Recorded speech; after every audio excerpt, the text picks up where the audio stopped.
오늘 주시는 말씀은 시편 139편 1절에서 24절까지 말씀입니다.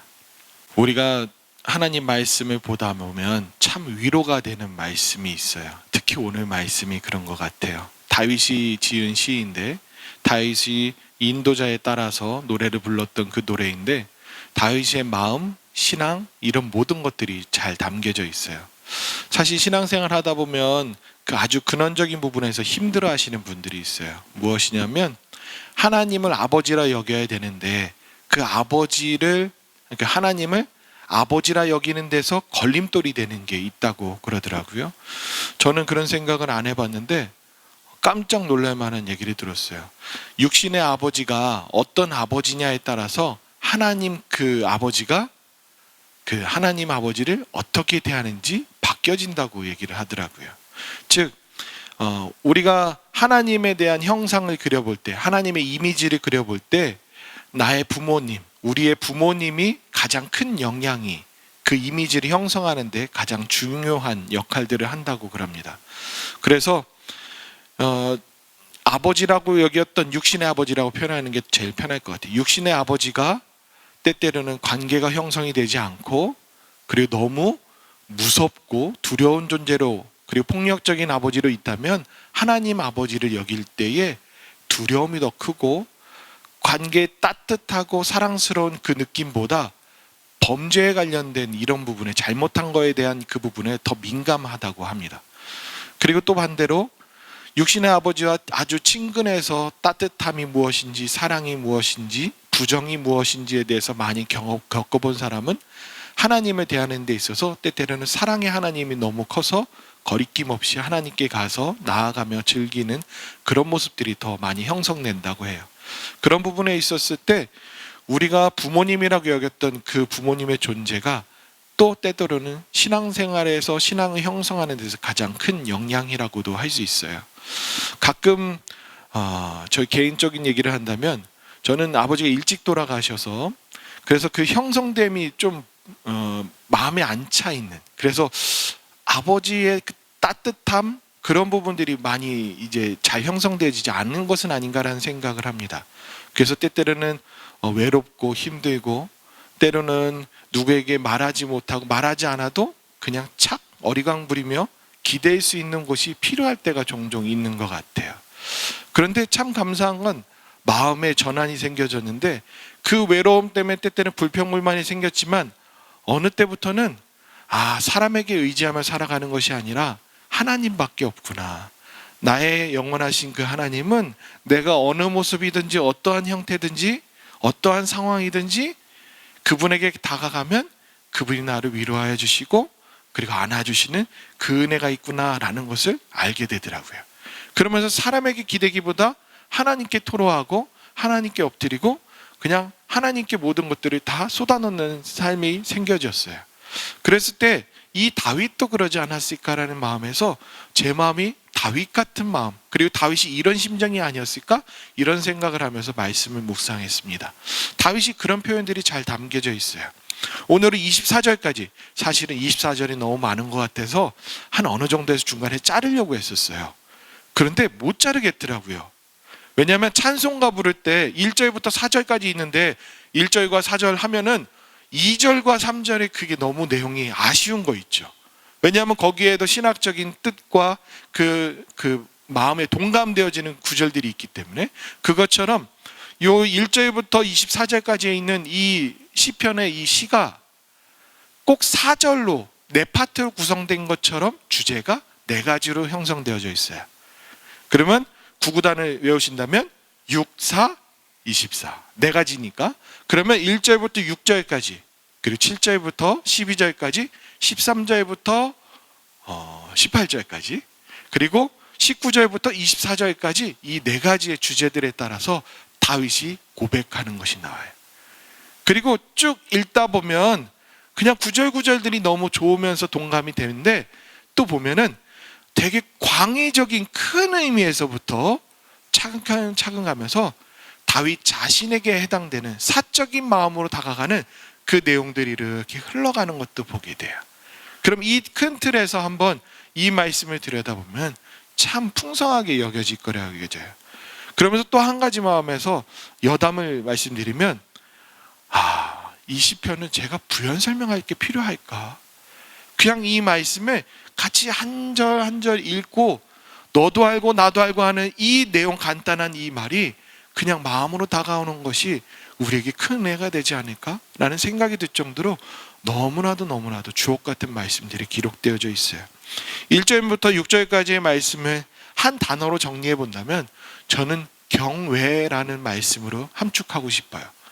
1절부터 6절까지의 말씀은 다윗이 하나님 존전 앞에서 마주 섰을 때에 하나님을 하나님으로 여기며 그 하나님을 향하여졌을 때 복합적인 어떠한 신적인 그 마주섬, 이런 내용들이 담겨져 있어요. 그래서 하나님을 찬양하기도 하고 하나님 앞에서 두려워하는 마음이 있어서 나의 속마음까지도 감찰하시는 그 주님, 이런 내용들을 고백하고 있는 것을 보게 돼요. 1절 보실까요? 여호와여 주께서 나를 살펴보셨으므로, 이 말이 그냥 단순히 나를 살펴봤구나 이 뜻이 아니라 꿰뚫어 보셨다는 뜻이에요. 낱낱이 살폈다는 뜻이에요. 그래서 그냥 단순히 하나님이 날 보시는구나, 나를 바라보시는구나, 나의 일거수일투족을 다 살피시는구나 라고 위안이 되기도 하지만, 또 한편으로 하나님을 두려운 마음도 들게끔 하는 그 단어들이 쓰여져 있는 것이 바로 6절까지의 말씀이에요. 그러면서 또 2절에서는 주께서 내가 앉고 일어섬을 아시고 멀리서도 나의 생각을 밝히 하시오며, 3절에서는 나의 모든 길과 내가 눕는 것을 살펴보셨으므로 나의 모든 행위를 익히 아시오니, 하나님은 나의 모든 것들을 살피시고 아시고 꿰뚫어 보시고, 그리고 낱낱이 나의 속내까지도 감찰하시는 하나님이십니다 라고 고백하는 거예요. 그런데 그 단계가 그냥 수박 겉핥기가 아니라 익히 하신다라는 이 표현인 것처럼 아주 속을 완전히 내가 감출 것이 없는 상태로 다 아시는 분입니다 라는 거예요. 그래서 4절에서는 내 혀의 말을 알지 못하시는 것도 하나도 없으시고, 그리고 5절에서는 나의 앞뒤를 둘러싸고 오히려 나를 안수해 주신대요. 이 하나님, 우리가 하나님을 여길 때 경외라는 단어가 가장 맞을 것 같아요. 하나님을 사랑하기도 하지만 갈망하기도 하지만 하나님 앞에 마주섰을 때 두려움이 같이 있는 그 상태, 바로 다윗은 그 심정으로 고백하는 거예요. 그러면서 6절에서 얘기하기를 이 지식이 내게 너무 기이하니 높아서 내가 능히 미치지 못하나이다.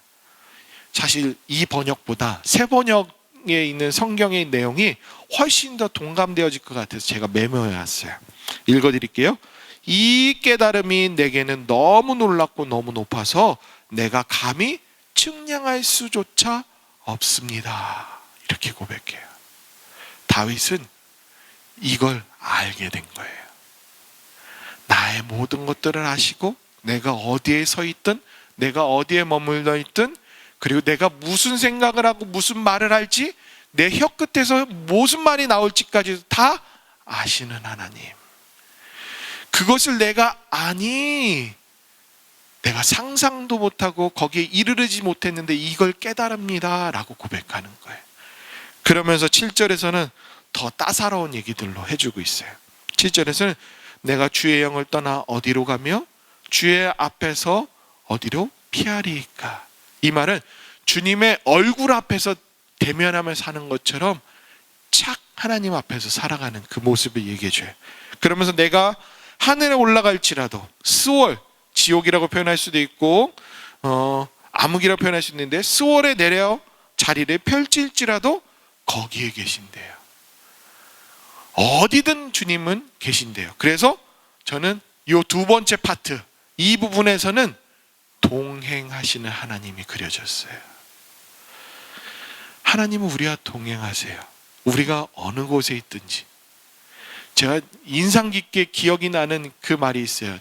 일전에도 한번 예화를 썼던 것 같은데, 5살짜리 그 한 아이가, 제가 이제 첫 사역지에 그 사모님에게 질문을 했어요. 사모님, 하나님이 어디든 계세요? 제가 화장실 가서 똥 싸는데도 계세요? 그 말을 하는데 그 말이 실제라면, 우리가 그 말이 동감이 된다면 진짜 우리 하나님은 어디든 나와 함께 하세요. 내가 어디에 머물렀을 때 아유 하나님 여기는 안 오셨으면 좋겠어요 라고 추한 것 같은 그 자일지라도 하나님은 계신다는 것을 우리는 항상 기억하며 살아야 돼요. 그러면서 9절에서는 내가 새벽 날개를 치며 바다 끝에 거할지라도, 그리고 10절에서는 거기서도 주의 손이 나를 인도하시며 주의 오른손이 나를 붙드시리이다. 하나님은 우리와 동행하세요. 하나님은 여전히 함께 하셨고 이후에도 함께 하실 거예요. 그것을 우리는 꼭 기억하며 살아가셨으면 좋겠어요. 우리 하나님은 그런 분이세요. 그러면서 11절과 12절 말씀에서는 이걸 시적 언어로 표현하는데, 어둠이어도 그곳에서도 하나님이 계시고 어둠일지라도 빛과 같이 빛난다는 그 표현을 해요.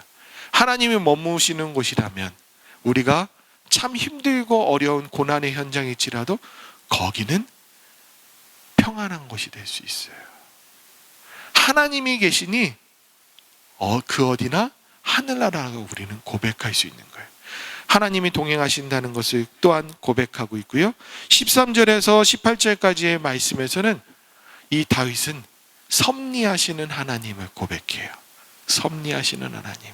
사실 섭리라는 이 단어로 다 표현을 담아내지 못할 정도로 이 한 절 한 절이 자신의 삶 가운데, 자신의 깨달음 가운데서, 인생 가운데서 13절에서 뭐라고 그러냐면, 내장을 지으시며 모태에서 나를 만드신 그 모태 때부터 자기와 함께 하시고 역사하시고 동행하시고 인도하신 그 하나님을 고백하고 있는 것을 보게 돼요.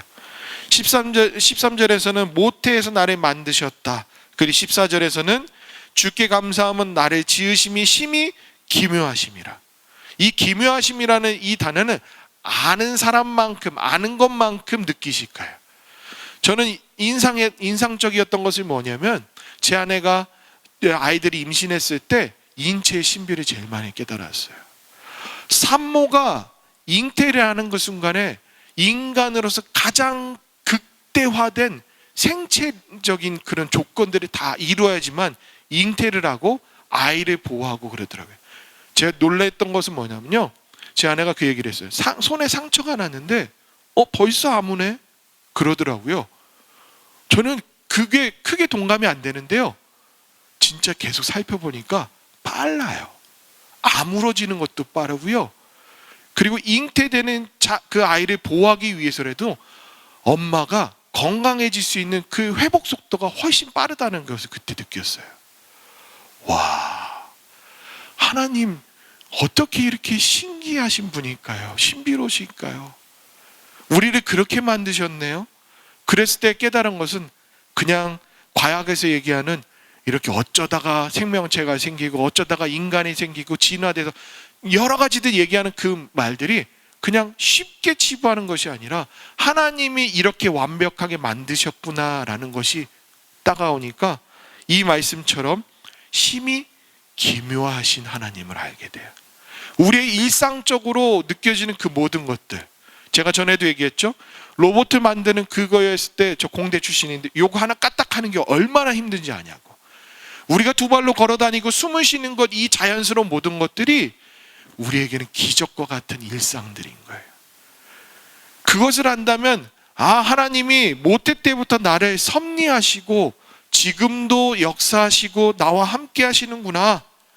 그래서 우리가 하나님을 마주섰을 때 그냥 온당한, 그리고 항상 내 안에서 결핍이 있는 것으로 투성이로 하나님 뭐 해주세요 그러면서 투덜거리는 삶이 아니라 매 순간 매 때마다 지금의 나의 건강이 있음에 놀래야 돼요.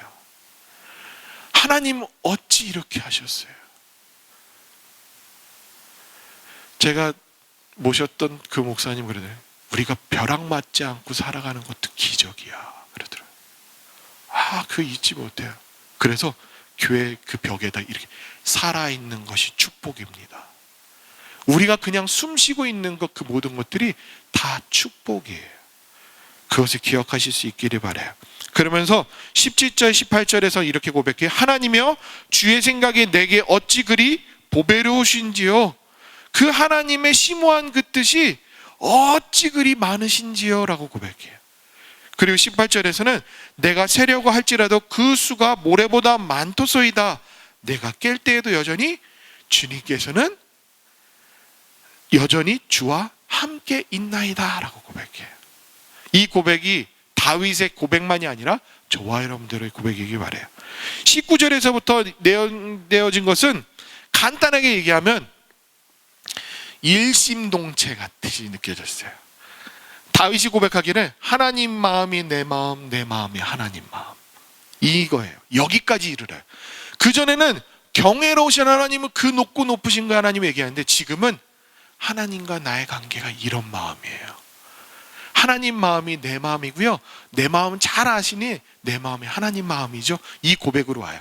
그래서 뭐라고 얘기하냐면 19절에서 악인들 그리고 나를 힘들게 하는 그 모든 자들은 떠나라. 왜? 하나님이 갚아주실 거니까. 그리고 심지어는 원수들에게도 그런 얘기들이 가감없이 얘기를 해요. 그러면서 23절에서는 뭐라고 얘기하냐면 하나님이여 나를 살피사 내 마음을 아시며 나를 시험하사 내 뜻을 아옵소서. 이것도 세 번역이 좋아서 메모했어요. 하나님이여 나를 샅샅이 살펴보시고 내 마음을 알아주십시오. 나를 철저히 시험해 보시고 내가 걱정하는 바를 알아주십시오. 그리고 24절에서는 이렇게 표현되어 있어요. 세 번역이에요. 내가 나쁜 길을 가지나 않는지 나를 살펴보시고 영원한 길로 나를 인도하여 주십시오.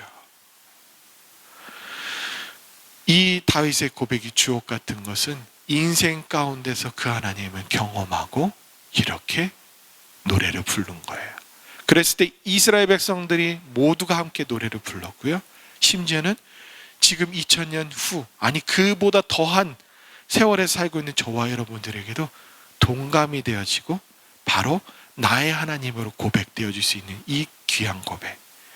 이 고백이 성경에 이렇게 기록되어 있구나라고 끝나는 것이 아니라 오늘 저와 여러분들에서 이 고백이 실제로 툭툭 튀어나오는 문구들로 살아 움직일 수 있기를 바라요. 이 말씀 구절을 한번 곱씹어보시기도 하고요, 그리고 기억이 안 나면 10절 말씀 기억하셨으면 좋겠어요. 10절에 거기서도 주의 손이 나를 인도하시며 주의 오른손이 나를 붙드시리로다.